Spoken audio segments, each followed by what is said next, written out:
what's going to happen next then? What are the news in the coming week that's going to push Bitcoin's price? This is education content only, not financial advice. A crypto project success depends on many factors. So why the 60K level, even I haven't drawn a key level line over here? If we look across, I mentioned in the previous sessions, on the day of February 6th, okay, the price came down to test the 60,000 level. So that's not only a simple test. If we look at the volume and the price spread on those 2 days, the 5th and the 6th, that's a big commitment with certain bigger players. Okay, the small fishes won't be able to create such a volume in a single day. So that's why when the price now returns to the same level, it is trying to retest whether there will be the same magic that's going to happen, much like what it did on the February 6th. As of now, as it's a little bit lower than February 6th, and not only that date, if we extend further into the 2024 accumulation range, let's say reaccumulation, we'll get to the bigger picture and see what that means through the Wyckoff lens in just a minute. That's location on this particular level, 60,000. You see a lot of days finding support, okay, around the same level. So that's why we're seeing Bitcoin is once again taking a pause over here after 63,000. So the volume itself, remember the fuel tank metaphor I use, right? If the fuel tank is white, meaning the fuel is cool, that's fine. If it's red and it is very tall, that's more towards the south. It's speeding up, landing to the earth. So the trend, of course, it is obviously turning way steeper than previously. However, with these kind of candlesticks, with that kind of spread and volatility, the variance of these states that we used to measure differ a lot. So it is almost like every 1 or 2 days, it is going to test another level. So whether or not you want to use the same method, it doesn't matter. You can obviously still measure it that way. Meaning by like in a day or two, if it doesn't hold the 60,000, then it is going to continue with this rate of descent. And the next day, on the 8th, etc. If, let's say, if it continues, we've got the 7th, we've got the 8th over here. If you're new to my session, these are the two C's scenarios that I used to share with the community here. 2 C's meaning either a continuation of the trend, of the short-term trend, or a change, breaking the ceiling of the downtrend in this case. Right over here is about 10th or 11th. Okay, if it doesn't change, if it doesn't break the resistance and at least trade sideways, if not, making a bounce, then the continuation will follow, meaning that's going to break certain support levels. Okay, it's either breaking a resistance or breaking a support. And the current trend is still pointing towards this direction. So if by these 2 dates, it doesn't break the resistance, the downtrend is just going to continue. All right, that's the theory of this air hockey method. So remember this game, okay? That's where the price bounces between the boundaries. So that's the short term. Now, the bigger picture in Wyckoff, before we get to the news for the coming week.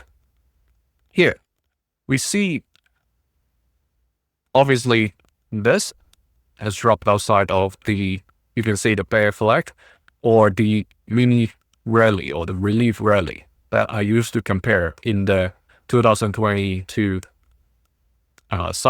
distribution cycle near the end of it. So it's finally fallen outside of the second flag. All right, That's what's happening right over here. And remember in the beginning I said about the reaccumulation in 2024. That's the section over here. And last time when I talked about Bitcoin and when I shared with you, I said this: when the price enters the zone between the red key level of 51,500 and 68,000, there's a chance we see something we call redistribution. It doesn't happen all the time, but given this prolonged period of reaccumulation from entering the 51,500 all the way to exiting the 68,000, it took 35 weeks, okay? Almost 9 months. So this time when it comes down, it's rational to assume that certain people would come back and basically buy the dip, right? Because at that point, they might have gone in and made the profit sell way above, and then now the price has come back to this level. They might consider to get in again. And also some other that missed the opportunity, okay, and didn't get in. From their standpoint, their brains will, start telling them, hey, maybe it's time to get in given we missed that big opportunity. All right, so that's the psychology over here. I'm not saying it's a must.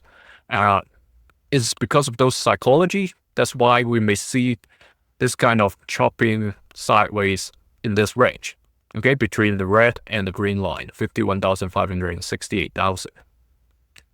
And this is the transition that we have talked about. It is entering an area, a range, that it is potentially getting into the panic sell whale buy stage. Okay, this is called a preliminary support in the accumulation cycle of Wyckoff. That happened back in 2022 in May. All right, very close timeline. In May, June time, okay, that happened. That drop from the beginning of May all the way to mid of June. Okay, not the lowest point though. Okay, now let's get to the interesting part. What kind of news in the coming week that's going to drive the Bitcoin price higher or lower? So, let me test this and see if it's blocking, then I'll turn it off. Like or subscribe. Okay, there we go. Here, the very first news, CPI Inflation Report. The bull spin, obviously, cooling inflation will open the liquidity floodgates because people expect the Fed will gain flexibility, right, to cut rate further. Okay, sorry, I need to close this as well. Here. So, at this point, that's straightforward, all right? That's going to support the Bitcoin price. However, given the current situation, it could be a small bounce rather than a huge one unless people are very certain inflation isn't going to bounce back up again. The best win is inflation refuses to die, of course. If inflation continues or even jump higher, then the hopes for rate cuts will be gone. And that's where the tricky part is. All right, let me shift to this. Yep, that's easier. That's center for you. Here. Next, the second news. Markets position ahead of FOMC meeting. That's very straightforward, right? People just basically front running and speculating what's going to come out from the U.S. Federal Reserve's meeting. And what's the bearish take over here, given the bearish sentiment across the board over the past few days? The market getting ahead of itself, meaning investor is going to price in rate cuts that never arrive. And if Fed officials continue to emphasize, just giving out words saying the inflation risk is still there, they're not going to they're indicating kind of, they're not saying directly that they're not going to cut rates, then whoever have priced in rate cuts are going to reassess, and then that's going to add to the selling pressure. How about the bull side? What's the bull spin? The pivot trade is quietly returning. So the economic data increases the probability of easing from the Fed. So the market will move ahead of it. So that's going to turn the tide and turn the bearish sentiments to a slightly more neutral or positive. So that's where, the sideways thing that we talked about may happen. Okay? Remember, I just said the sideways chopping over here, right? So the third is Bitcoin's spot Bitcoin ETFs continue experiencing outflows. So these kind of funds flowing in and out of ETFs, even though it's, like I said in the previous news, people recalculating, readjusting, maybe institutions or retail, whatever that is, they're repositioning their funds.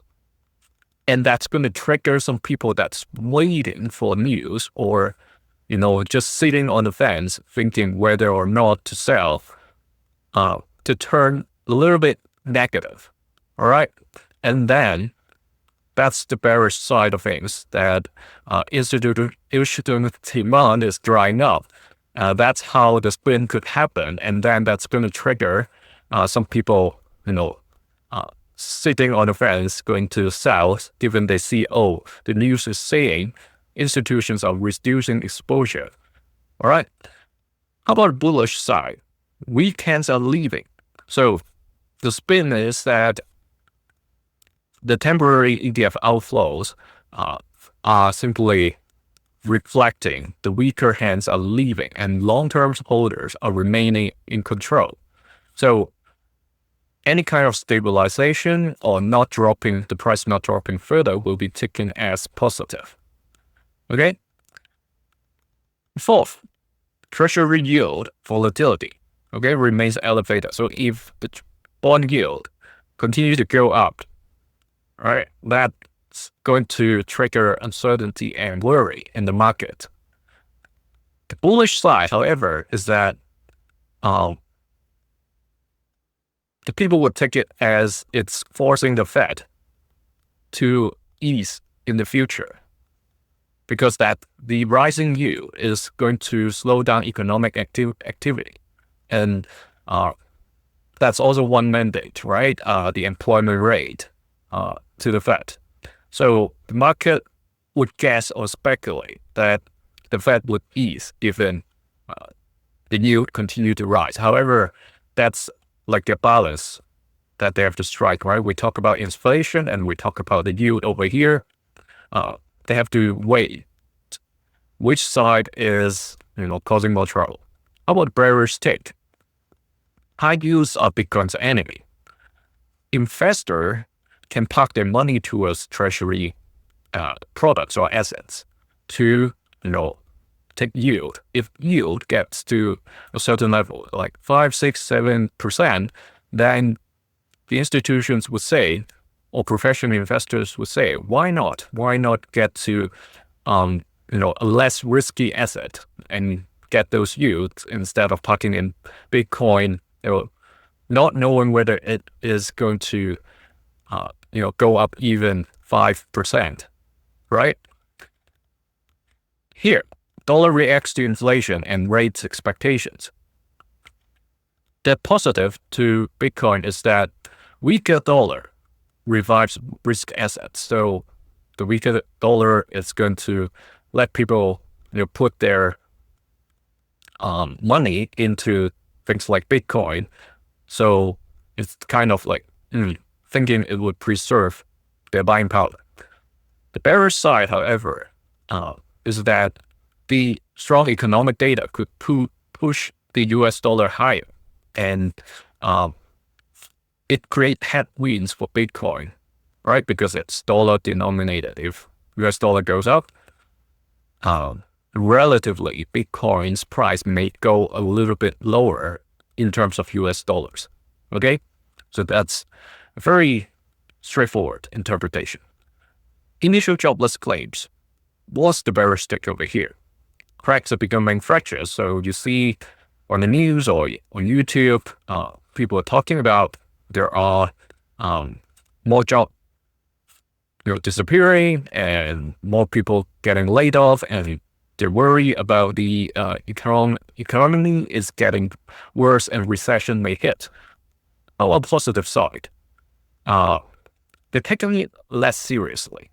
Okay, modest increase in jobless claims would mean people taking it as, okay, the economy is cooling, but it's not like crashing or getting into a severe recession. Okay, so they will term it like soft landing. Okay, so that's the tricky part of jobless claims.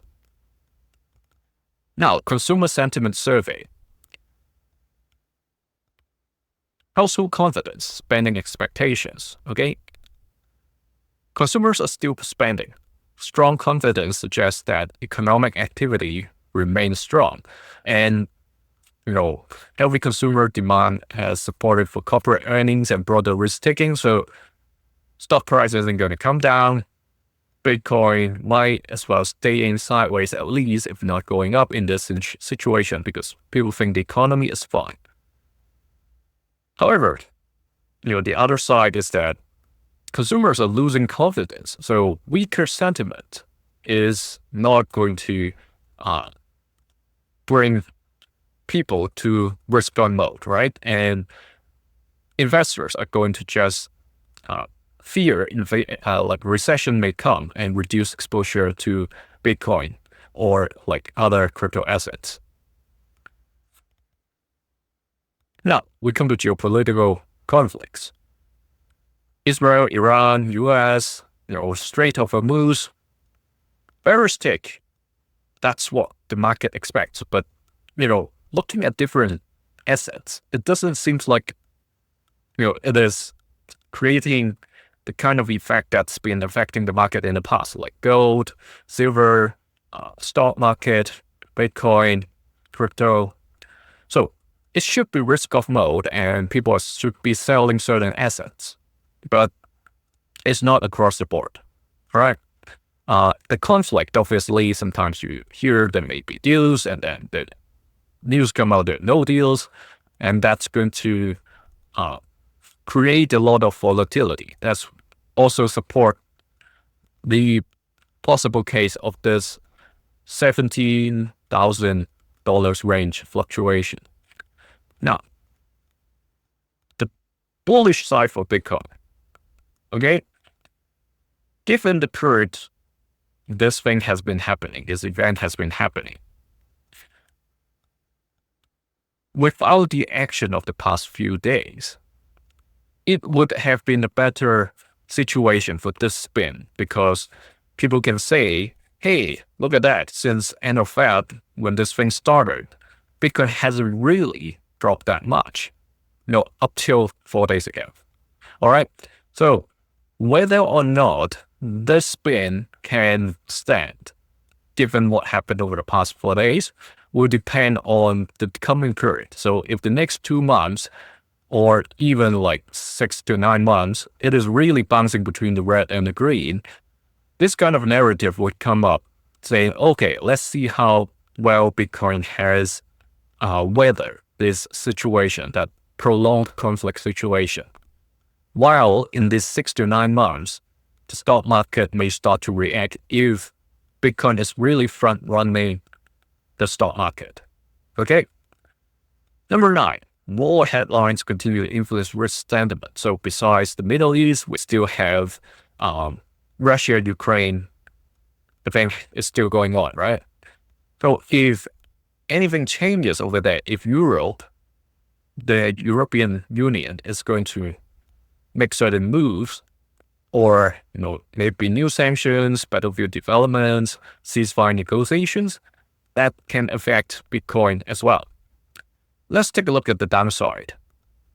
If something that's out of the blue, like renewed escalation, people has been used to the regular level of attacking each other. But if new players get in, new escalated actions taking place, that's going to trigger more risk-averse sentiment. Okay, that's not a good sign for riskier assets like Bitcoin. However, if there are ceasefire progress, right, reducing uncertainty, then obviously that's a positive sign. Last but not least, crypto funds. Continued redemptions of crypto funds, of course, similar to ETF outflows, are not going to give people confidence to get into Bitcoin. So the bearish take is very straightforward. However, what about the bullish side? People would think large outflows can mark the last stages of a correction, and once selling pressure is exhausted, even modest demand can drive significant price recoveries. So that's the positive thinking of certain people. That's why they're buying the dip without knowing whether that's the bottom. So we have to be very careful to manage our risk in these kind of situations, because if you can suffer your funds dropping another 50%, let's say, for example, then you won't mind these kind of fluctuations, right? So what news will hit you most? Drop it in the comment, and what would be your hardest call? Remember, I shared for Bitcoin, 51,500 isn't the end. You can go back to my Bitcoin video just a few days back to take a look at the full analysis. See you in the next video. Thank you. And also, almost forgot it, you can find my weekly write-up on Substack. See you there.